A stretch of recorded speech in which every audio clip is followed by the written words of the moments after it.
Bonjour à tous et bienvenue dans cette nouvelle leçon de PHP. Aujourd'hui, nous allons voir les dates. PHP propose une multitude de fonctions qui permettent de manipuler les dates. Et comme d'habitude, je vous recommande d'aller faire un tour sur le site officiel de PHP, www.php.net. Et là, vous trouverez toutes les fonctions supportées et qui permettent de manipuler les dates d'une manière avancée. Nous, dans cette vidéo, nous allons essayer de voir les fonctions les plus utilisées et les plus pratiques. Et la plus populaire d'ailleurs, c'est la fonction date que l'on déclare de la manière suivante. Entre les parenthèses, on va spécifier des mots-clés qui sont reconnus par PHP en tant qu'argument pour la date. Par exemple, je vais spécifier l'argument Y majuscule comme ça, en tant que chaîne de caractères. Et je vais afficher le résultat à l'aide de la fonction echo. Maintenant, quand j'exécute, j'ai 2019 qui s'affiche. En réalité, les arguments entre les parenthèses de la fonction date sont déclarés en tant que chaîne de caractères. Les caractères qui sont reconnus par PHP seront évalués comme c'est le cas pour Y, et les caractères qui ne le sont pas, alors ils seront imprimés tels qu'elles sont.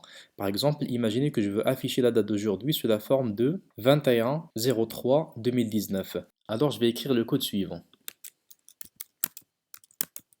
Les caractères D, M et Y sont des mots-clés que PHP reconnaît à l'intérieur de la fonction date.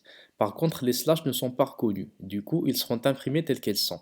Maintenant, quand j'exécute pour voir le résultat, j'ai l'affichage suivant.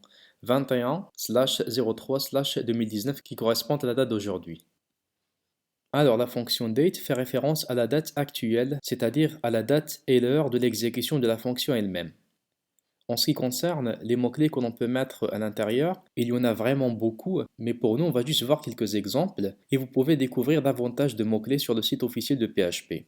Par exemple, imaginez que je veux afficher l'heure actuelle, alors je vais écrire le code suivant.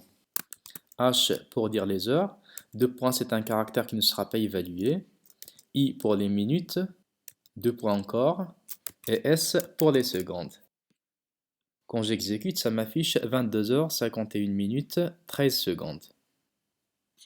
Il existe aussi le mot-clé A, soit en minuscule ou bien en majuscule, qui permet de retourner la valeur ante-méridiem ou post-méridiem. Dans ce cas, avec le A minuscule, on aura PM en minuscule, parce que maintenant c'est post-méridiem, ça veut dire après-midi. Et si je mets un A majuscule, alors ça va me retourner la même valeur, mais en majuscule. Il y a aussi le mot-clé W qui permet de retourner un entier compris entre 0 et 6 qui fait référence au jour de la semaine. Quand j'exécute, ça me donne la valeur 4 parce qu'on est jeudi. En réalité, dimanche c'est indexé par 0, lundi c'est 1 et samedi c'est 6. Alors cette valeur est toujours comprise entre 0 et 6. Et puisqu'aujourd'hui c'est jeudi, alors il est situé à la position 4. Il y a aussi la fonction getDate qui permet de retourner plein de valeurs qui concernent la date, mais sous forme d'un tableau associatif. Pour voir à quoi ça ressemble, on va exécuter le code suivant. Print puisque c'est un tableau, et on mettra getDate, comme ceci. Donc maintenant, quand j'exécute, ça m'affiche que c'est un tableau qui contient des clés et des valeurs. Les secondes, c'est 32, les minutes, c'est 53, les heures, c'est 22, etc. C'est-à-dire qu'il y a plein d'informations qui caractérisent le moment actuel. Cependant, on a souvent un léger penchant vers la fonction date puisqu'il permet de retourner beaucoup plus de valeurs que celle proposée par getDate. Il y a aussi la fonction time que l'on va déclarer comme ceci.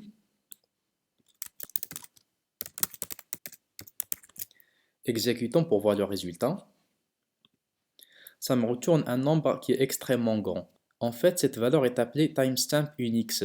Il s'agit en PHP de nombre de secondes qui se sont écoulées depuis le 1er janvier 1970 à minuit, qui est considéré comme étant la date officielle du lancement du système Unix.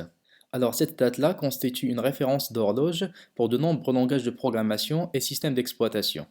Quand j'actualise la page, je vais voir que cette valeur change. C'est normal parce que ça change au bout de chaque seconde.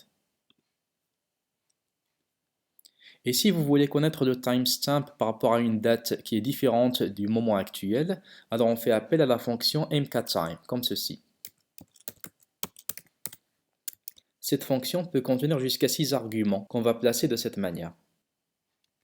Premier argument, c'est l'heure. On mettra par exemple 0 pour dire minuit. Ensuite les minutes, ensuite les secondes. Les 3 derniers arguments sont le mois, le jour et l'année dans cet ordre. Par exemple, on va mettre 1, 3, 2019. Dans ce cas, ça va retourner le timestamp relatif au 3 janvier 2019. Et on exécute, et ça nous donne cette valeur. Bien sûr, cette valeur ne changera pas parce qu'on a fixé la date. D'ailleurs, cette fonction peut être utilisée avec la fonction date afin de changer la date que l'on souhaite traiter. Par exemple, si je mets date W, bon, ça va nous donner 4 pour faire référence à jeudi. Bon, parce que c'est la date d'aujourd'hui. Mais je peux passer un deuxième argument à la fonction date qui est par défaut time, c'est-à-dire que c'est le timestamp actuel. Dans ce cas, rien ne va changer. Mais si je veux changer la date que je veux traiter, dans ce cas, je vais tout simplement mettre mkTime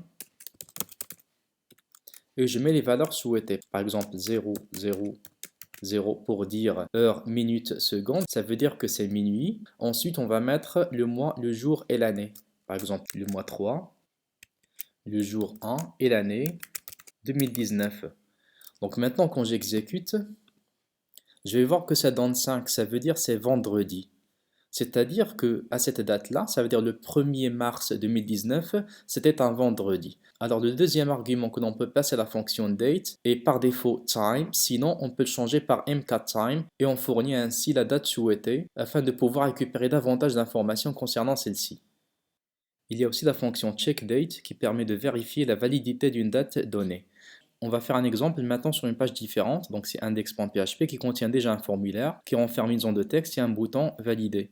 Maintenant, on va vérifier si la date fournie par l'utilisateur est valide ou non. Imaginons par exemple c'est une date de naissance. Alors là, on va mettre if isEt validé, c'est-à-dire au moment du clic sur le bouton Submit, on va vérifier la date grâce à la fonction checkDate. Voilà, checkDate est une fonction qui renvoie un résultat booléen. Si la date passée aux arguments est valide, dans ce cas elle retourne true, sinon elle retourne false. Les arguments, il faut les placer dans la fonction checkDate dans cet ordre, le mois, le jour, puis l'année. Ensuite, je vais lister ces arguments. Maintenant, on va continuer le traitement. On va mettre la variable message égale, par exemple, date valide. Sinon, alors message vaut date invalide. Voilà, maintenant on va se rendre sur la page index.php. L'utilisateur est censé écrire une date en format francophone. Par exemple, on va mettre le 10 du mois 3 2010. Quand je clique sur valider, je dois récupérer tout d'abord le jour, le mois, puis l'année. Je vais les fournir à la fonction checkDate et je vais vérifier ainsi la validité de la date fournie. Alors on va tout simplement décomposer notre chaîne au niveau des slash.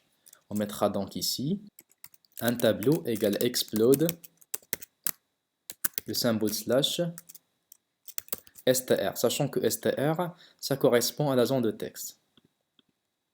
Donc maintenant, je dispose d'un tableau qui contient 3 entrées. Tab 0 contient le jour, tab 1 contient le mois et tab 2 contient l'année.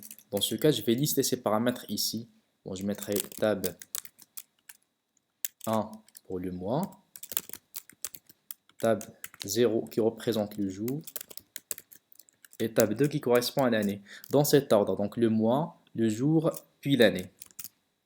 Donc maintenant, je vais exécuter pour voir le résultat. Et ça me donne date valide. Donc maintenant, imaginez que j'ai mis ici la valeur 13. Ça me donne date invalide. Bon, imaginez que c'est le mois de février et que j'ai spécifié le jour 29. Dans ce cas, ça m'affiche date invalide parce que 2010 n'est pas une année bissextile. Par contre, si je mets 2012, qui est bissextile, dans ce cas, ça me retourne date valide. Maintenant, nous allons faire un exemple.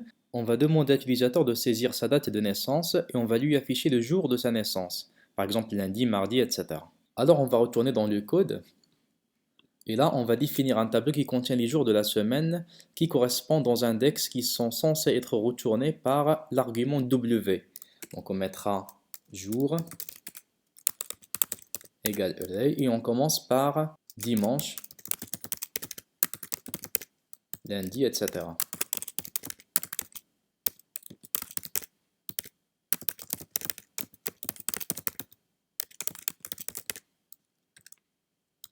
Voilà, comme ceci. Donc le premier jour, c'est dimanche, il est indexé par 0, ça veut dire date W, ça retourne 0 si le jour est dimanche, et ça retourne 6 si le jour est samedi. Alors on a fait en sorte de faire correspondre les index du tableau avec les jours attendus. Maintenant, le traitement à faire, c'est tout simplement l'affichage du jour de la naissance de l'utilisateur. Normalement, on devrait vérifier la validité de la date grâce au traitement qu'on a fait, mais pour simplifier le code, on va supposer que la date est correcte. Alors on va retirer ce traitement et on va conserver le tableau parce qu'on a toujours besoin de décomposer notre date afin d'en extraire les informations dont on aura besoin. Et on mettra ici echo le tableau jour et entre les crochets on va faire appel à la fonction date. Et comme argument on va mettre W, ça veut dire c'est un index qui est compris entre 0 et 6. Le deuxième argument, je vais spécifier mkTime. Pour l'heure, minute et la seconde, on va mettre minuit, donc 0, 0, 0. Et ensuite, on va spécifier le mois, le jour et l'année. Donc le mois, c'est tab 1. Le jour, c'est tab 0. Et l'année, c'est tab 2. On exécute maintenant pour voir le résultat. Alors on conserve la même date. Et quand je clique, ça m'affiche mercredi. Bon, si je veux afficher le message en bas, je mettrai tout simplement ici message égal. Bon, maintenant je reclique et ça me donne mercredi. Pour mieux tester le résultat, on va faire référence à la date d'aujourd'hui. On mettra par exemple le 21 mars 2019.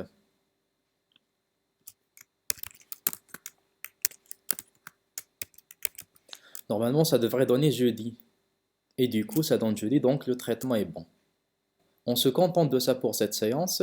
Merci pour votre attention et à la vidéo prochaine.